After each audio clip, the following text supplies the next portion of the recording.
À tous. Bon alors évidemment on a été confinés pendant je sais même pas combien de temps, ça fait tellement longtemps. Donc il fallait que j'y aille et je suis passée chez Action et j'ai acheté trop de trucs. Vraiment j'ai beaucoup acheté de trucs. Alors il y a ces paper blocks que je trouve vraiment chouettes. En gros c'est du papier, c'est assez cartonné, hein, c'est assez épais, c'est pas du papier fin. Et il y a plein de petits trucs comme ça détachables. Donc c'est plutôt cool. Je pense que je vais pas mal utiliser ça dans mon scrapbooking, Happy Mail, tout ça. Alors moi j'ai eu des actions complètement dévalisées, j'en ai fait 2. J'ai réussi à trouver que ces 2-là. Je suis pas sûre qu'il y en ait d'autres, je suis pas sûre. Mais les 2 sont franchement super chouettes. Je suis plutôt contente de les avoir trouvés. Voilà, donc ça c'est les 2 paper blocks. Ensuite, il y a ça. Et ça c'est paper writing block. Donc c'est vraiment du papier pour écrire. Et en même temps, il donne des enveloppes. Alors j'en ai fait une tout à l'heure pour voir ce que ça donnait. Bah, j'en profite pour vous montrer. Hein. J'ai utilisé ce papier. Je crois que c'est là, voilà. Que vous voyez là. Et j'ai créé une sorte de petite enveloppe comme ça. J'ai mis un petit trou, je vais mettre une petite ficelle. Et en fait, quand on l'ouvre, bon, j'ai pas fini, hein. C'est mon petit dossier Happy Mail avec des petits trucs que j'ai tamponnés, découpés et que je mets comme ça. J'aime beaucoup faire ça. Voilà. Donc ça, c'est ce que j'ai fait. Et puis, je rajoute encore d'autres trucs à l'intérieur. Et j'ai aussi mis cette petite enveloppe qui est donc l'une avec des trucs dedans, qui est l'une de celles dans le set. Et puis j'ai aussi écrit une lettre. C'est le Happy Mail, quoi. Et ça, je m'adapte aussi au style de la personne. Hein. Ça, c'est pas trop mon style. Moi, je suis plus vintage. Mais c'est chouette. Et donc là, on a du papier pour écrire et les enveloppes, comme je vous disais. Je sais pas si c'est peut-être plus visible là. On voit que c'est découpé, quoi. C'est prédécoupé. Et plein de thèmes différents. Et là, à l'arrière, vous avez vraiment tous les papiers, toutes les enveloppes, x1, x2, tout ça. Et ça, j'en ai trouvé quelques-uns. J'ai vraiment dû fouiller. Ça, c'est le même, tiens. Hop, donc celui-là est un peu plus vintage. Voilà, il y a des trucs un peu plus bleus, du mail. Je vais un peu vite, hein, parce que j'ai beaucoup de choses à vous montrer. Hop, et celui-là, c'est un peu plus festif, joyeux anniversaire, etc. Là, c'est l'enveloppe que j'ai faite, la jaune avec le petit cœur. Et là, c'est le papier que j'ai utilisé avec le petit cœur là qui sourit pour mon Happy Mail. Et ensuite, donc ça en fait, maintenant que j'ai vu un peu ce qu'il y a dedans, je regrette de ne pas en avoir pris plus, mais je sais pas trop pourquoi je peux utiliser une boîte. Donc c'est un gift box, DIY gift boxes. Donc à l'intérieur, on a plein de boîtes différentes. Et si je me trompe pas, derrière, voilà, ils expliquent quel type de boîte c'est. Donc ça, par exemple, c'est pour mettre des bouteilles. Enfin, il y a vraiment de tout, un petit bonbon, une maison, etc., etc. Donc c'est super intéressant, mais je vois pas à quoi ça peut me servir. Si vous savez ces idées, vous me dites. Mais à la fin, j'aime bien, il y en a des étiquettes autocollantes et puis des tags et des trucs comme ça qui sont aussi prédécoupés, donc c'est plutôt chouette. Voilà, donc ça j'en ai pris juste un pour tester. Donc ça, c'est une partie du papier. Pardon. Ensuite, hop. Alors celui-là, je l'avais pas vu avant. Vintage Collection. C'est un peu shabby chic quand même, avec pas mal de roses. Roses dans les deux sens. Ah, ça, c'était dans un autre... ça, c'était dans le papier texture, là. Dans le bloc texture qu'on a eu avant. Je vous montre les pages rapidement.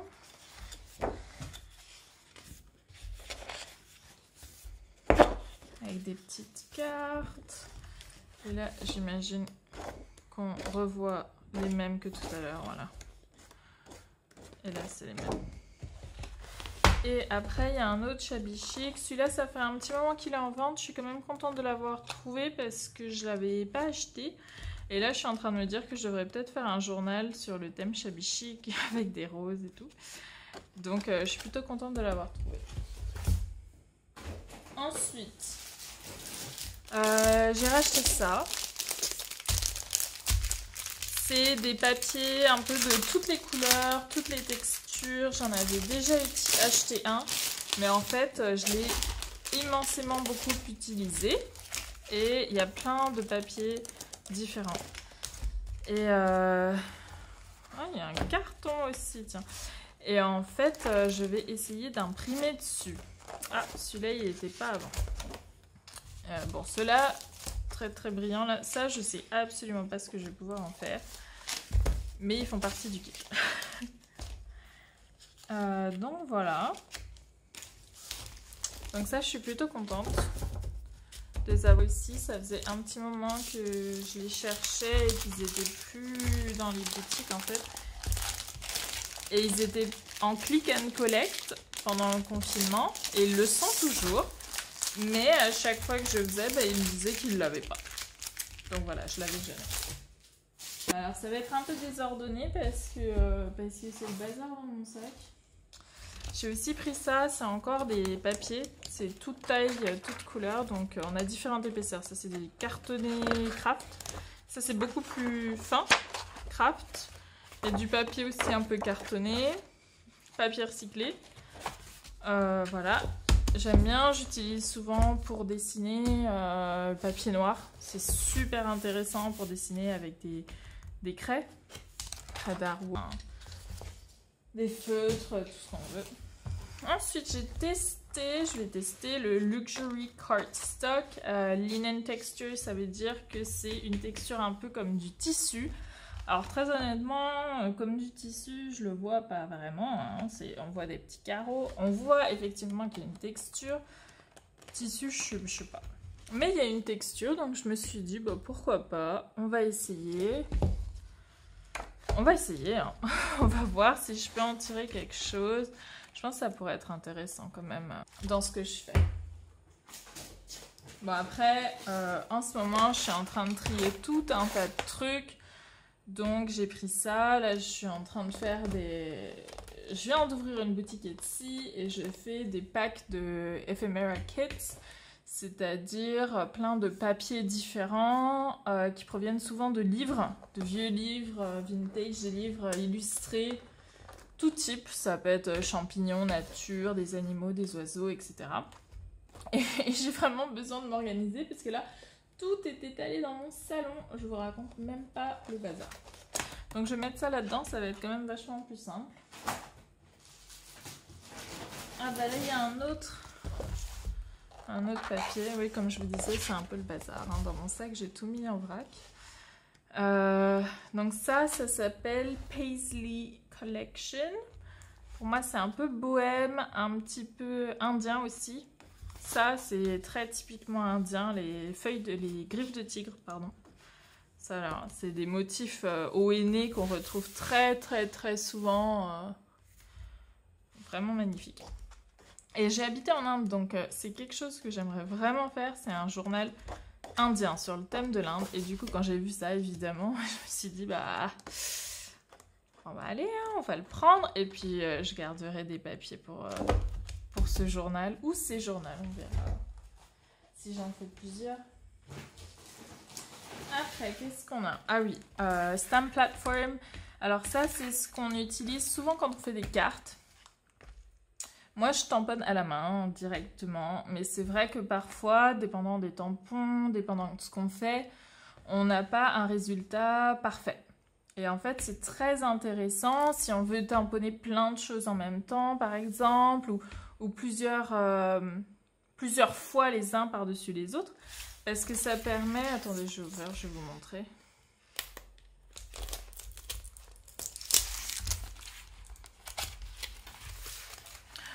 Ça va nous permettre de voir exactement ce qui est dedans. Bon, c'est vraiment tout simple. Hein. Hop. Bon, on voit qu'il y a un plastique dessus, des aimants. Parfait. Donc en gros, ce qu'on fait, c'est qu'on va mettre notre tampon là. Hop, tampon. Notre papier là. Non, en fait, on met le papier. Attendez, faut que je trouve un bout de papier. Bon, ça va être parfait. Hop, on met notre papier. On va mettre le tampon exactement là où on le veut. On va faire comme ça. Et là, en fait, on va mettre l'encre et tout. Et du coup, on va le retamponner.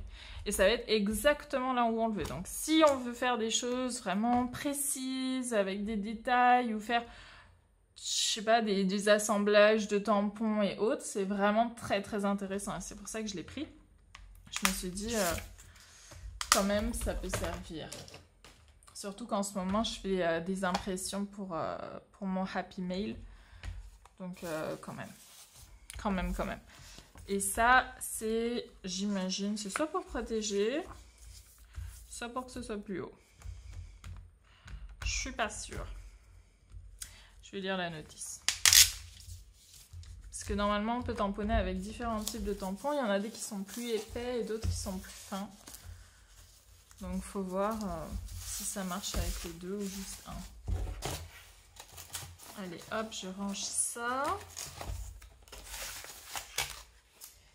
En parlant de tampons, j'en avais acheté 2 que j'aimais bien. J'ai acheté les 2 petits oiseaux ensemble et le renard. Et en fait, je les trouve vraiment chouettes. Et je trouve qu'ils sont super jolis. Donc j'ai acheté ceux-là aussi. Et je pense qu'ils sont... je sais plus qui j'ai vu qui les a peints.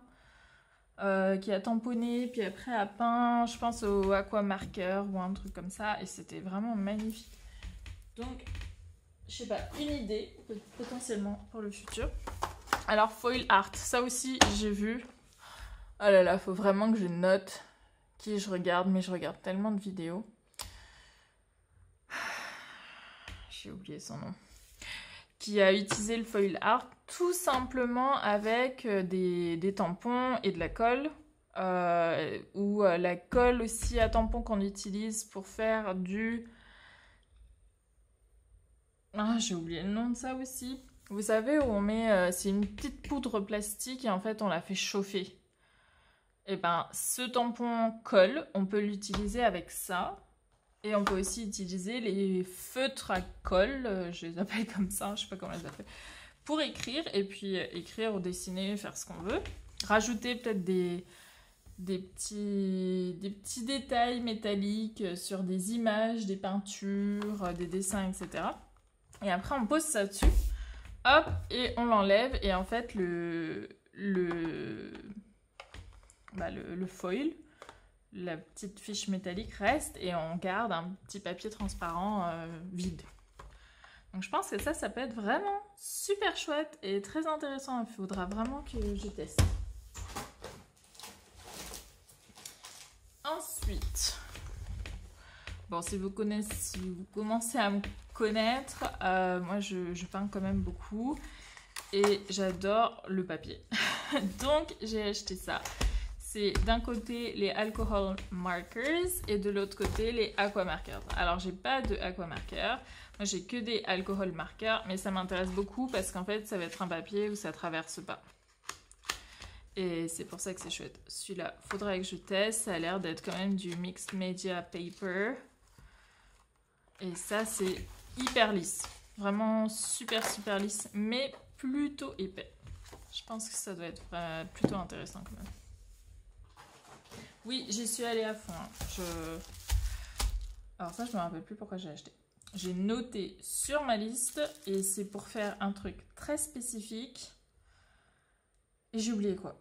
Et c'est des folders de documents qui n'ont rien de très intéressant en soi. Mais en général, je les coupe en bandes et je les couds et ça me fait des poches sur mes journaux. Je fais aussi ça avec les pochettes perforées. Mais elles sont beaucoup plus fines, donc ça dépend vraiment de ce que vous voulez utiliser, ce que vous voulez mettre dans vos poches, ça dépend. Parfois c'est mieux de prendre plus fin ou plus épais, faut voir. Alors en tampon, j'ai trouvé cela, il n'y avait rien. Il n'y avait rien du tout, donc voici ce que j'ai trouvé. Donc ça c'est plutôt anniversaire, ça c'est des tampons style poste mais qui sont vides. Donc je pense que c'est bien pour quand on veut écrire des trucs à l'intérieur, je pense par exemple notamment tamponner. Et c'est là justement que notre machine pour tamponner là va être très utile parce qu'il suffit de poser les lettres ou de tamponner après et au moins on est sûr que c'est bien au milieu. Et puis là c'est des tout petits tampons trop mignons et je pense que ça pour mettre sur vos lettres lorsqu'on écrit, quand on fait du scrapbooking et tout, c'est vraiment chouette. Et j'ai pris quelque chose qui était plutôt nature avec des animaux, des poissons, pardon pas des poissons, des libellules, des trucs comme ça. Qu'est-ce qu'on a d'autre? Il y a encore pas mal de trucs. Ah oui, j'ai trouvé ça.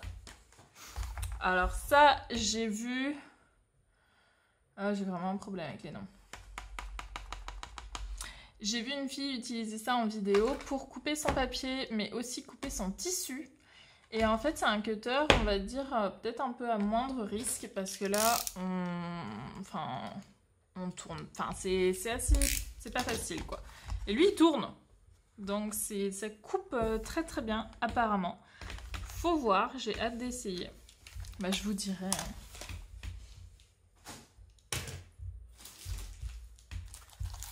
Au niveau des dies, alors ça, il y avait tout, mais je sais pas, j'étais pas hyper fan de tous les autres. Donc vous verrez dans les autres vidéos, hein, de toutes les autres filles qui ont fait des achats scrap. Il y en a toute une palanquée qui font des tags de tailles différentes, de couleurs différentes, enfin pas de couleurs différentes évidemment, mais et ils sont chouettes, mais je sais pas, moi j'aime bien les tags plutôt simples. Et ça j'aime bien par contre parce qu'il y a 2 trous là. Et ce serait bien genre sur une... en mettant un bout de papier ou un bout de tissu comme ça, et puis ça peut coulisser. Je pense qu'il y a quelque chose d'intéressant à faire là. Là c'est des formes géométriques carrées. Moi ça m'intéresse beaucoup pour mes frames. Je fais beaucoup de cadres. Et en fait, on les découpe, on les colle en scrapbooking et c'est très facile, mais ça prend quand même beaucoup de temps à découper. Donc, je pense qu'avec ça, ça va être beaucoup plus simple.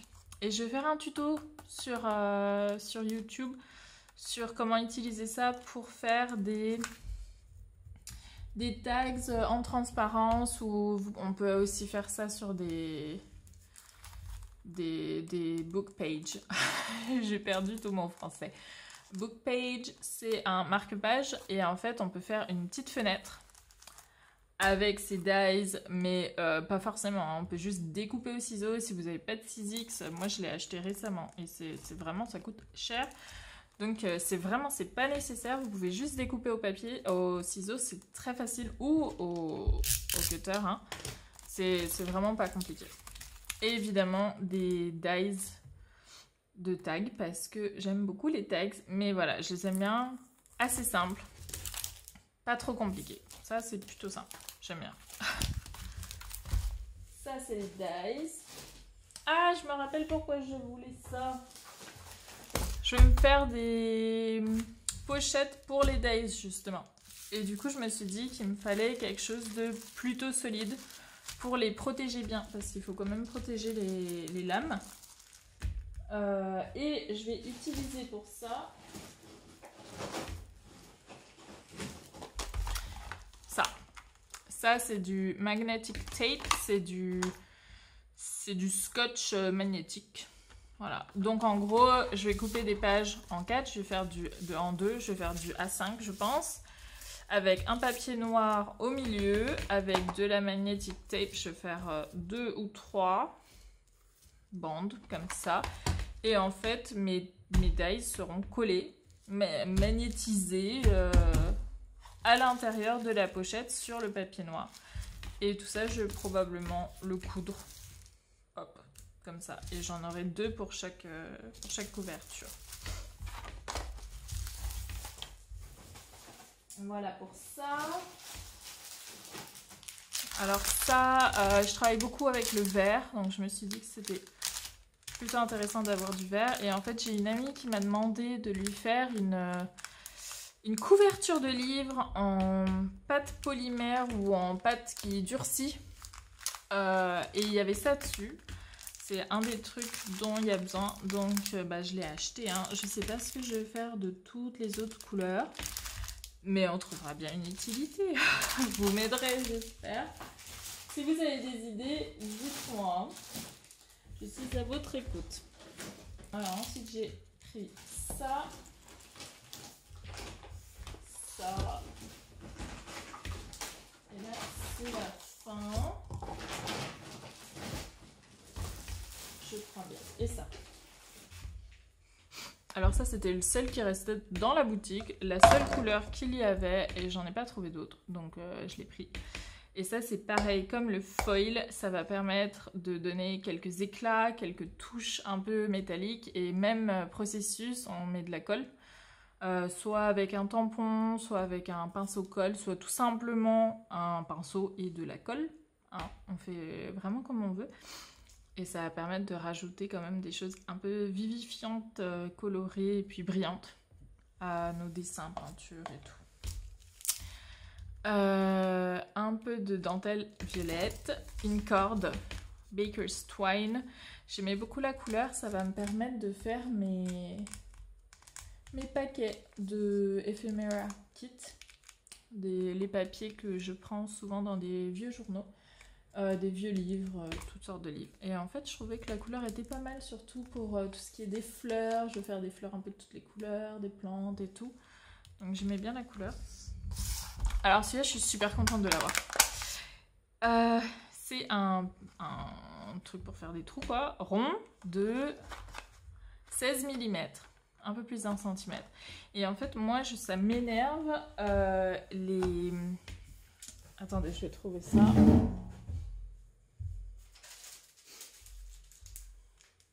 Eux là. Ils sont super cool. Vraiment, on fait des trucs très très beaux avec. Mais il y a toujours un espace entre l'autocollant et le trou qu'on fait, quoi. Donc c'est jamais la bonne taille et ça m'énerve. Le trou il est plus gros, peut-être qu'ils pensent que, je sais pas, on n'arrive pas à bien les coller, je sais pas. Donc ça m'énerve depuis un petit moment. Donc là j'ai pris ça, alors, ouais, c'est à peu près la même taille, je sais pas si ça c'est... C'est à peu près la même taille. On va voir.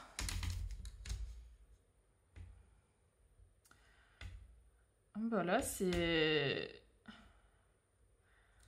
14 mm. Donc on a 2 mm de différence. Ah bah c'est vraiment parfait. Hein. Et comme ça va me permettre de faire des ronds et je ferai mes trous dedans. Donc ça va me prendre beaucoup plus de temps parce que c'est pas autocollant, il faudra les coller moi-même et tout. Mais au moins, ce sera aussi parfait que je le veux parce que je suis un petit peu perfectionniste, mine de rien. Et ça m'embêtait d'avoir ce petit espace vide entre les deux. Alors ça... Ah, attendez, il y a ça aussi. Petite dentelle.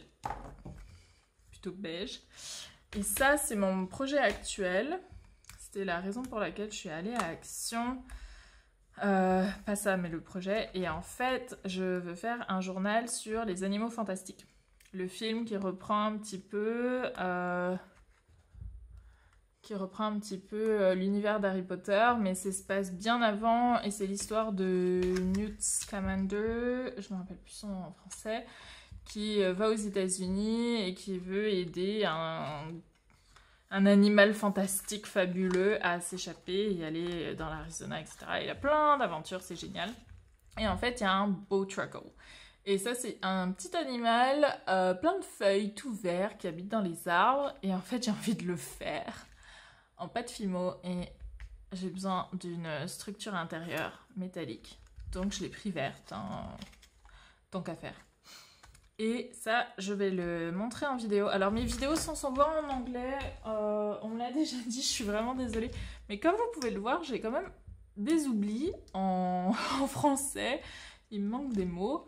Bon, en anglais, j'ai la même chose, hein, mais je pense que ça va venir petit à petit. Enfin bon, voilà, c'est la fin de ma vidéo, la fin de mes achats. J'espère que vous avez bien aimé, n'hésitez pas à liker, suivre. Si vous voulez que je teste quoi que ce soit, n'hésitez pas à me dire. Si vous voulez des vidéos de certains tutos, de choses que je fais, que je montre peut-être pas forcément. Enfin, n'hésitez pas, vraiment. Et je vous dis bah, à bientôt. Salut tout le monde, bye.